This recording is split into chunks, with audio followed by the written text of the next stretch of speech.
I'm very excited to bring you our first panel of the day. Halo 4 obviously was one of the year's biggest AAA success stories. And at VFS, we're especially proud that many of our alumni were part of that team.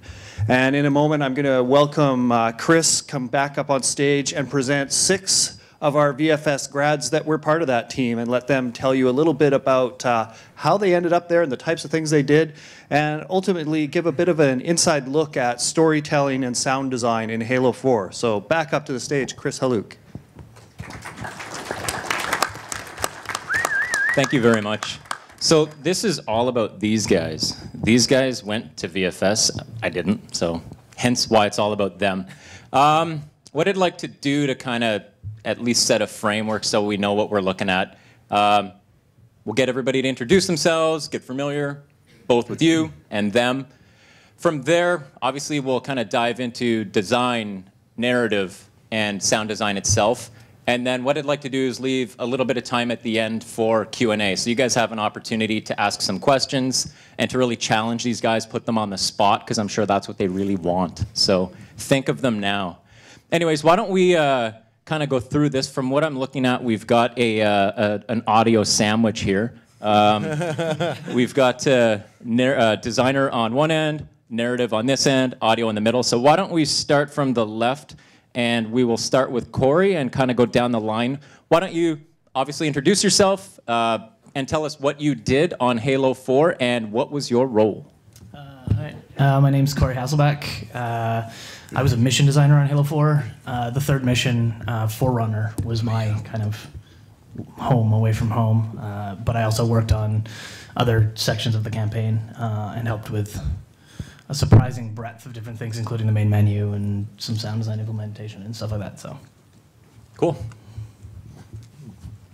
My name is Robbie Elias, and I was a sound designer, and I worked on the campaign, Spartan Ops, and multiplayer maps, and machines and devices, and various other stuff with the sound design.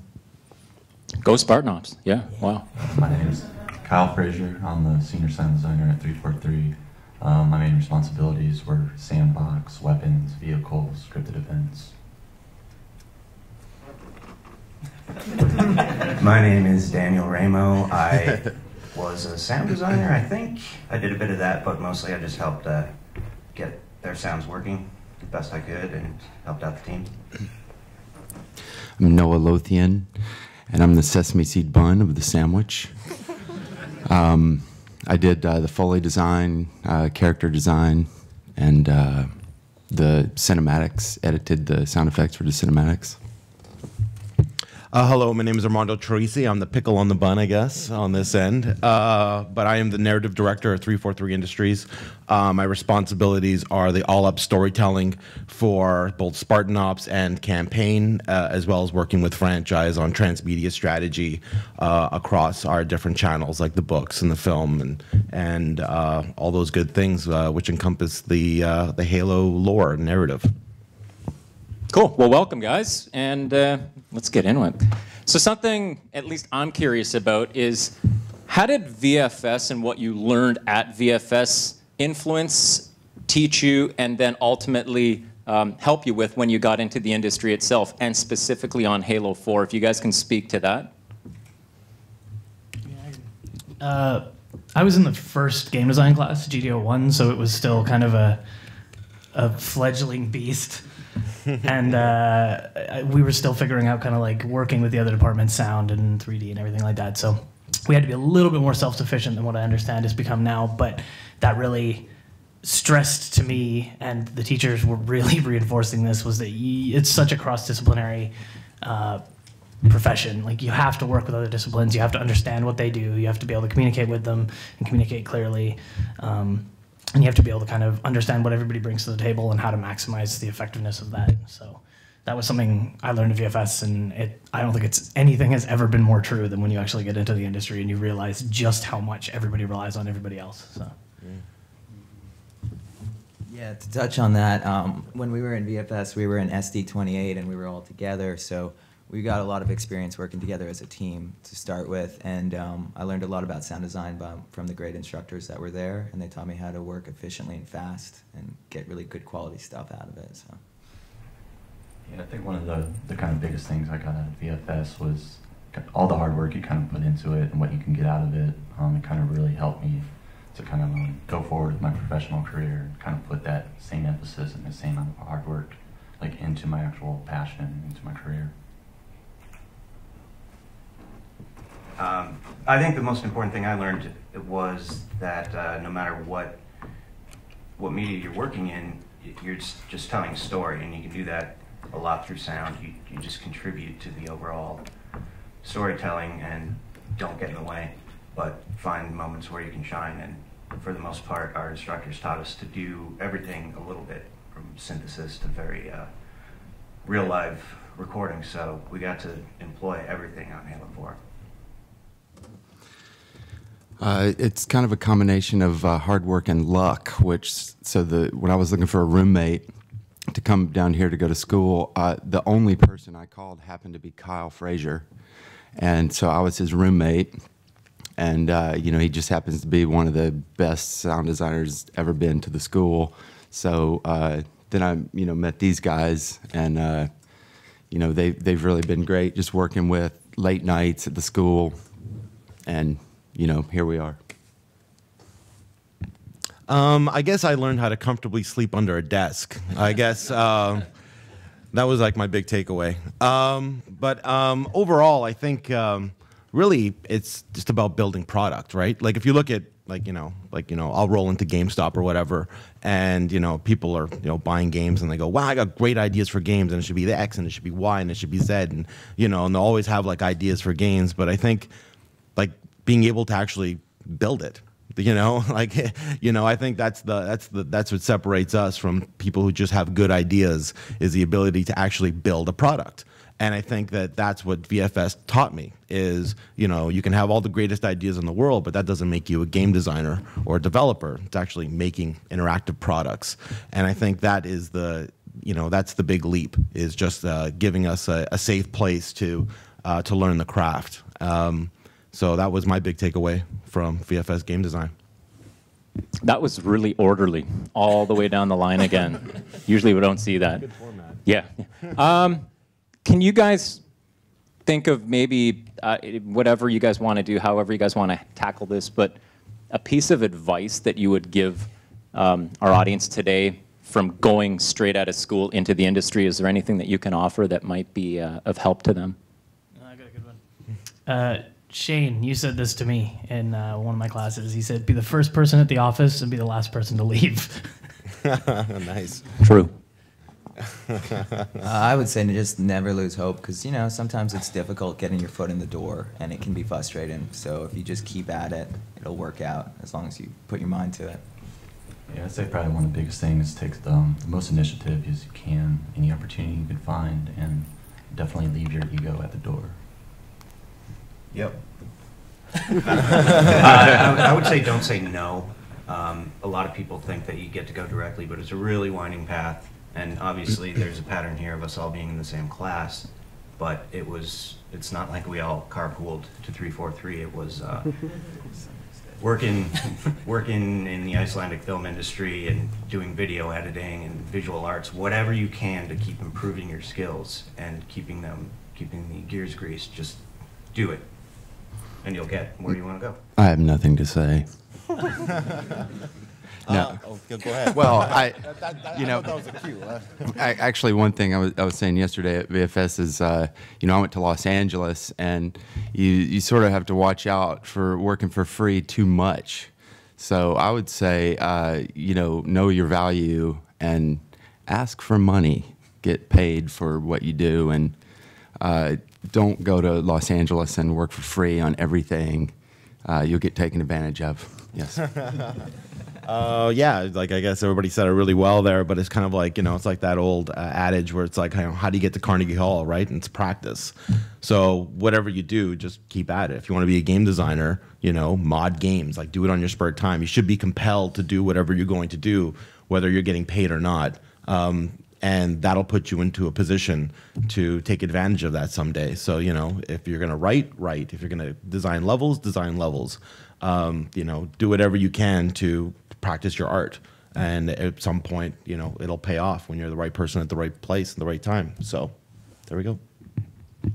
Cool. So Halo 4, massive game, a lot of content, a lot of teams.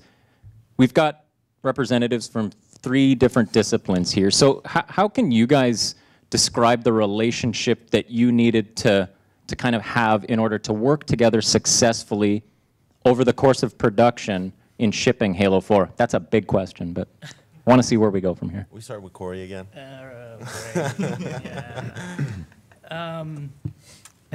I think it was said a few minutes ago that like one of the most important things you can do is you know, never say no. And it's okay to express concern. You know, if general consensus is moving in one direction or anything like that, like it's okay to have opinions and everything like that, but you should never just completely kibosh an idea as a game designer especially, but as any other discipline, because there could be some grand vision behind it. And as game design, I've always kind of felt that we're the glue. Like you'd never really see us, but we try our best to hold the other disciplines together, and we communicate. Like on my level, I communicated with Armando, and I communicate with the writers, and I communicate with the animators and the sound design, and we had to kind of keep everything localized before all these threads kind of got out of control. So communication is the most important part, I would say, and then just keeping an open mind and trusting that everybody is trying to make the best product possible. Yeah, I totally agree with that. Actually, when I was working on it, I would have to bug Corey a lot about how I would get sounds to work in his level, and bug Chris too. And so a lot of communication, and you know, with sound design, you have to do a lot of research to find out the best way to get your sounds to play. So that was really important, was the communication side of things. I think bugging each other is a good thing. Yes. So that's not a negative. Yeah, I definitely think it was one of the big learning curves because we're a new studio coming together from all these different backgrounds, and it was definitely kind of a challenge to kind of like really figure out the working relationship between all the disciplines. And yeah, it's a good thing, you know, how our studio's structured, and we have like a lot of producers and a lot of people kind of point contacts, and it's always kind of good to get the right information when needed.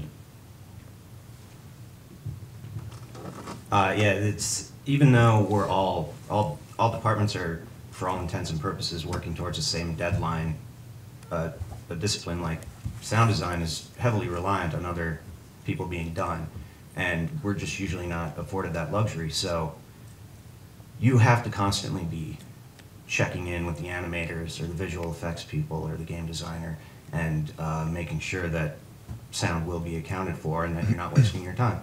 And one great thing about being at 343 was the most talented people I've ever met in every single discipline, but no ego was ever encountered. Nobody would shut you down because they all had the best interest of the product at heart. So it was a really great place to work. Every time we get to me, everything has already been said. What? We got to reverse I'm in the it wrong then. order here. But, you know, and also working with these guys at school, I mean, it's a lot easier to deal with them at work because, you know, Robbie's already been mean to me like 10 to 20 times. So it's, you know, it's real easy to, you know, take advice from him or, you know, tell Daniel the truth and what, you know, what I really think. And it's taken well. Yeah. I guess the only thing I can add to that, I'm actually in the worst position right here, is really the same thing I say to, like, especially the narrative in general at 343. Like, you know, it's a very multi-headed beast. There's lots of different moving parts all over the place, and we have a lot of people involved with that aspect of the Halo franchise. But I guess my advice or my take on it is really, you know, building on communication is this idea of partnership.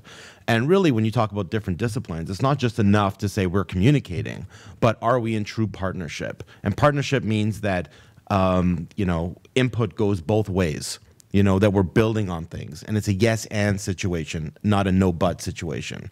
So we're continually trying to build things together and not really, you know, trying to, you know, obviously we all work on our own disciplines, but each one needs to be complementary to each other. So this idea of interdisciplinary partnership is key to trying to keep the glue of the project together. So we've got narrative and design. They work extremely close together with one another. How does audio tend to fit into that framework? Can any of the middle fellas chime in on that? Yeah, basically, you know, we bring it all to life. We really try to support the story pillars and really try to capitalize on emotional arcs. Kind of just, yeah, make it all come to life. Yeah, I totally agree with all of that. You just have to respond to what's going on visually and support it as much as possible. So that's basically the same thing.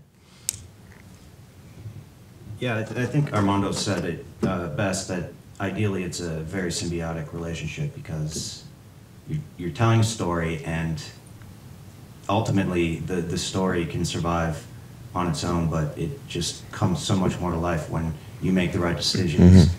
Sonically as well, because there are a lot of, I mean, there are these are different worlds. So many, this universe, the Halo universe is so vast that you get to tell all these B plots sonically that aren't even in the story arc, but you get to decide what is a Promethean, where did they come from, why would they sound the way they sound, and you know, they don't have to discuss that in the dialogue, but you know, it's there. You feel like you're in that world, so.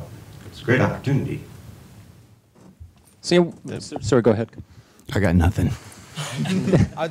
I did have just one more thing to add, really kind of building on top of that, is like sound design was really core to our storytelling as well. One of the things that we found was as we started figuring out what our narrative devices were in the game, whether it be cinematics, pips, even combat tells a story in a lot of ways, that we actually came up with this idea called sound stories. And sound stories were really key to us doing a lot of that B-plot and sort of low-level storytelling within the game. So working with the sound designers on these things called sound stories. And it actually ended up becoming a channel in the game for us to communicate story, which was both very, obviously very practical for us because it was a lot cheaper than, you know, shooting cinematics or whatever. And it became a viable device that we started talking about in the context of the story. So sound design was actually very key to the success of the storytelling, especially in the campaign, but also in Spartan Ops. Can you guys think of anything else that, through the course of production, that be it yourself, be it your team, that you would be absolutely the most proud of, that's something that you can talk at length about, that, you know, when you see your friends and family, this is what you kind of want to highlight to them? Well, I've always been really proud of the end of my level, that escape sequence where you're riding on the ghost and kind of everything's falling apart. I mean, that was like a pipe dream I had, and then I started building it, and then, oh man, it took a lot of convincing to get people on board with it because it looked so crazy, but it ended up happening, and I'm really happy with it. But I'd say just kind of across the entire board of Halo 4 is something I've talked to people about, and I've talked to fans, and I've talked to friends about, and a lot of people seem to think there's this assumption that because the AI in Halo is so natural that you kind of just like plop them in a space. You know, you throw a couple of elites down, you throw a couple of jackals down, and they just do their thing. And I think that that's, first of all, not true. I mean, the AI is pretty amazing. Like, they have some unbelievable systems and everything like that. But realistically, the mission designers and the Spartan Ops designers, we all kind of, you have to think about it like you're almost like a general. Like, you have to think about what your troops would do in this situation if they were fighting against the Master Chief or some Spartan 4s or anything like that. And I think the thing I'm most proud of is when we can actually do that, and we can have all these elaborate fallback plans and flanking strategies that the enemies do, and it is transparent to the player, and the player actually just thinks that, yeah, the AI they're just smart, they just do what they're supposed to do. And I think that when I see that, when people say that to me, and when they say, oh yeah, the AI just does it all, it's like, that to me it's like a backhanded compliment. It's like I did my job so well that you think the AI is the brilliant part, and I think that makes one of the things that make Halo Combat so compelling. So. I would say for me, it's probably a lot of my work was supporting the environmental design of all the levels, so ambiences and machines and devices and positional sounds and stuff like that. So I spent a lot of time going through everybody's level and adding sounds where I thought it would be appropriate, just not just normal sounds, but sounds that you would find on a wall that looks like a machine, and just trying to tell a little bit of a story with the sound on that, so it kind of brought the environment more to life. So a lot of the ambiences I'm really proud of and I like a lot, so that's kind of for me. I'm going to go out of order, just to, you know, shake things up. Jump in there. I'm really proud of the cinematics. We worked with Technicolor at the end of the game, and it was a really, you know, it was like not much time at the end to get all this done, so it was kind of done in a time crunch. And, you know, as far as my family goes, you know, I did the Foley, so things like footsteps are very unexciting. You know, it's like telling your mom, I did this arm movement, or, you know, they really don't see a lot of flair in this kind of thing. But I was personally proud. For me, it would definitely be the weapons design. It was kind of a big challenge to kind of recreate these already established weapons that Bungie laid out. You know, we had between 30, 40 weapons, and really trying to establish the difference between them and have that kind of right feel and right weight, and being able to differentiate and know like what weapon is being fired at any given time, and just really just trying to have the kind of style aesthetic for each different unit, for Covenant, Forerunners, UNSC. It was a lot of work, and it was really good feeling to get it well received. For my part, as a compliment to that part of the world, towards the end of the production cycle, I actually had some time to go in and counter that with a lot of detail, gritty, real-world sounds, like different materials landing on the Spartan armor when an explosion would go off based on where you were, and, you know, vehicle surface sounds and all these things that make you feel like you're in a real place. And so all those little details, when I hear them, and you don't hear them all the time, but in a quiet moment, you hear them, and it's like, oh yeah, that really worked. So. It's really odd for me, and I'm actually kind of jealous of all you guys, because I don't actually get to create content. They don't let me script because I'm really horrible at it. But I guess what I'm kind of most proud of, maybe two things. One is with Halo 4, our vision was to tell a character-driven personal story, which is something that within the Halo universe wasn't something that was done in a lot of ways with the previous titles. And making sure that we're just trying to take that huge universe and make it about Chief and Cortana and their relationship, and taking and making it about that. Like, yeah, there was a lot of stuff going on with the Didact and everything else within the world, but really the story was about Chief and Cortana and their journey. And I think trying to boil it all down to that and executing on that was a really remarkable thing to you know, even trying to get everybody on board with that, because I think with shooters it's easier to do plot, you know, go to X, you know, turn off the A guns, you know, do that kind of stuff, and, you know, trying to, you know, because it obviously works really well within a shooter, but trying to graft that personal story onto that was very, very exciting. I guess the other thing would be to build on what Chris was talking about today, was just Spartan Ops in general. I really love Spartan Ops and how we had this concept of a ongoing television show on your Xbox, which also had gameplay associated with it. And I think the big thing for us was the learnings that we had from that, and, you know, the fact that you can enjoy Spartan Ops as a complete package by just watching the show. You don't have to play the game, or if you play the game and now it's additive to that. So rewarding people who participate in the franchise was a huge thing for me, and making sure that overall transmedia strategy worked at the end. So from an audio or sound design perspective, can you guys walk us through how you landed on kind of the finished product of a new alien race, something new to Halo, something that we've never seen before in Forerunner?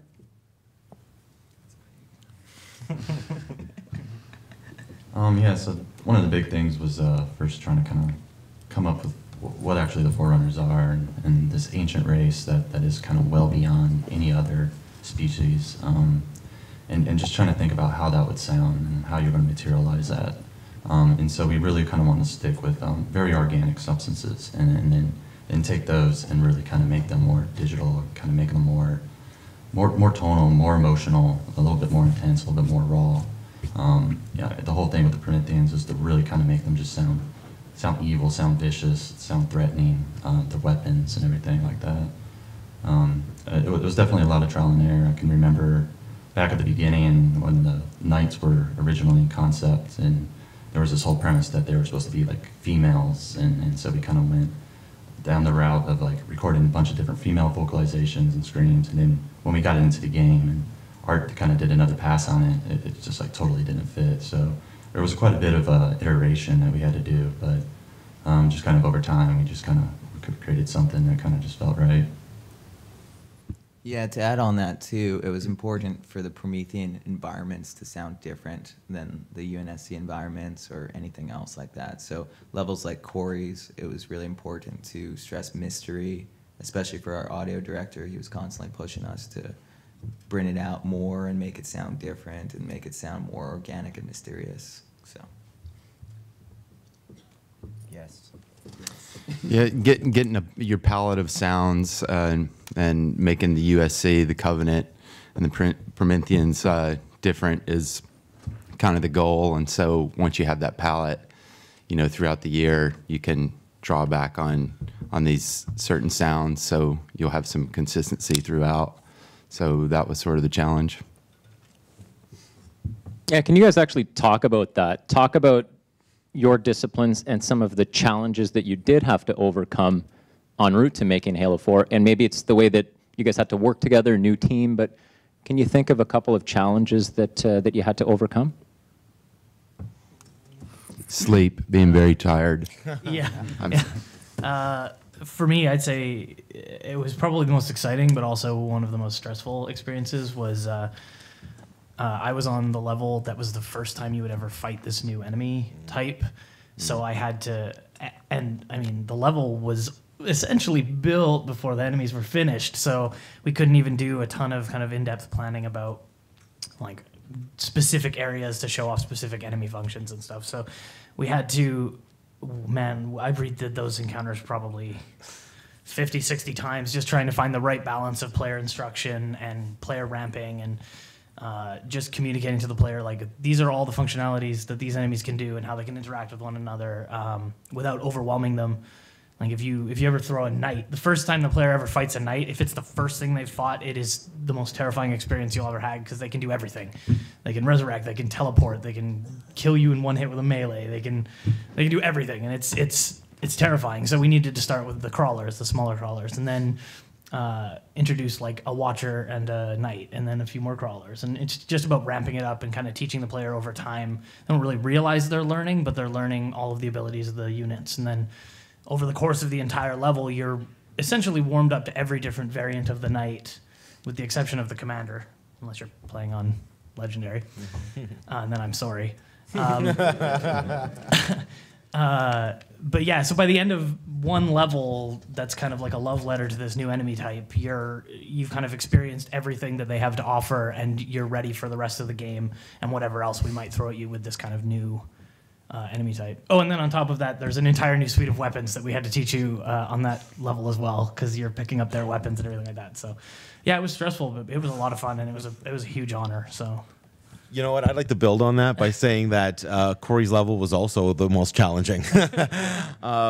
You know, like you were saying, that was the first level done. In a lot of ways, we didn't even have the story written by the time, like, I just walked through the door and it was a completed level. And at the end of the level, a giant starship shows up, and it's like, you know, it made very little sense when we first started out trying to build this level, and we iterated the hell out of that thing to try and make it work narratively without being able to go and change metrics on the level. The level was pretty much done, so we couldn't ask for more space, and we couldn't elongate sections or move things around very much. So it was very much trying to, more than I think a lot of the other levels, trying to really graft a story onto an already existing piece of gameplay and set of actions, which was super challenging. So yeah, that was. Yeah, and also audio at the beginning always has the challenge of you don't always have a visual to go by because it's still being created or worked on. You're initially working on a broken game the entire time. So at times you might not have a visual and you just have to design a sound from the ideas they have for the character. So yeah. Yeah, I think the biggest challenge we probably faced were the unknown factors, because these were all new tool sets that we inherited from Bungie. There was no one to really kind of explain it to us, and so basically all of it had to be reverse engineered. Yeah. There's a lot of stuff that you had to figure out the hard way. It's like, oh, why doesn't this work? I have no idea. A lot of times the devs would just be like, this is impossible. This should not be happening, but it does. And there was just a lot of struggles with trying to organize the code and trying to follow all these paths of where does this go, where does this connect to. And also we had a lot of things just come online very late. A lot of our systems came on very late.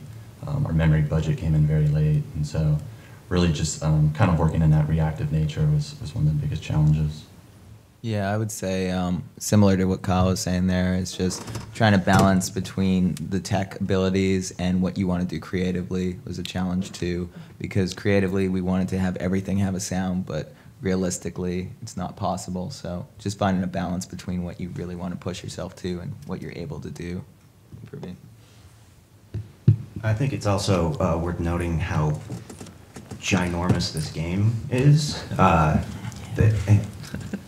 It's a very dense single-player campaign with a lot going on, and then you're shipping with a huge multiplayer suite and the Spartan Ops episodes. So all these things are coming in very, very hot, and you have to really prioritize, yet try to make everything reach the same bar. So it was tough just because it was a huge game, but it was ambitious, and everybody rose to the occasion. Well, I think that's a good time to open it up to you guys. I left a little bit of time at the end here. I'd like to get a couple questions. So yeah, if there's any mics, I see a hand up here. I was just wondering what you guys did before you went to VFS. Did you take any higher education stuff there, or did you go straight in to game design? I went straight into game design. I actually went to VFS under the assumption of going to the film program. And then I got there and they were like, yeah, we're kind of full. And then I met with the guy who was like, hey, we got a game design program. And I was like, okay. And then I signed up for that because it sounded pretty awesome because I love video games. And then about 2 weeks in, I realized I was like, oh my God, I've been studying for this my whole life. I've been playing video games. I know a lot of this stuff. So I kind of just latched onto it and started treating games a lot more seriously than I ever did before, and yeah. Yeah, and I guess in a funny, weird twist, I was a professional sound designer actually before getting into game design. So I did that for years as as a freelance kind of sound guy in here in town and living that dream. So these guys could probably attest to that. Yeah, so that kind of gave me a foot in the door into the whole storytelling thing, and I got to work with some really great people and great producers, and did the 48-hour film festivals, and had a couple really bad movies that I directed under my belt at that time. So it's kind of like it was just had a lot of momentum from BC film industry, kind of going into game design and seeing how that came together. I did web design before this for years, and was a musician and ran sound for bands. Oh, nice. Yeah, and yeah, Daniel has a music background as well, so that kind of goes with the audio territory sometimes. Yeah. Yeah, and as far as education goes, I really didn't know what I wanted to be when I grew up until I grew up. So I spent about 10 years in the philosophy department of about 6 different colleges. And then... That can help from time to time during a game. That's true. That's true. But I wanted to go into something that at the time seemed more employable than philosophy. And eventually it was. Yeah, I started more on the music side of things. Went to Art Institute of Seattle for audio engineering. Stayed there for a little while and worked in a bunch of different local studios, just engineering different bands and whatnot. Then I realized how much I hate working with bands, and video games were getting really big, and that became really interesting. So I came to VFS, and that's just history. I went straight into VFS. Well, I went to university for a couple years and didn't like what I was pursuing, so I went straight into VFS and took the foundation program and got a lot of background in doing films, web design, and 3D stuff. And then after that, I went into sound design. And I directed a lot of terrible short films. Nice. Anybody else here? Anybody? Oh, right in the middle there. This one's kind of for Armando. Coming from another studio, what were some of the things that you did to prepare yourself to tackle a big AAA story like Halo? Yeah, well, my previous studio, I was working on a big AAA story too, so that was good preparation. But I guess it's, a lot of it is just immersing yourself in the lore, trying to figure out what's there, what's existing, what can you build, what can you evolve, and what you can really bring to the table, really. I think it's kind of like the rules of adaptation in a lot of ways, right? Where, you look at previous Halo games and you have to really decide at some point, like, what those, like, what are previous games, like, what do you owe to them, I guess. And when you're adapting, you have to free yourself from that. And I guess that's really the lesson.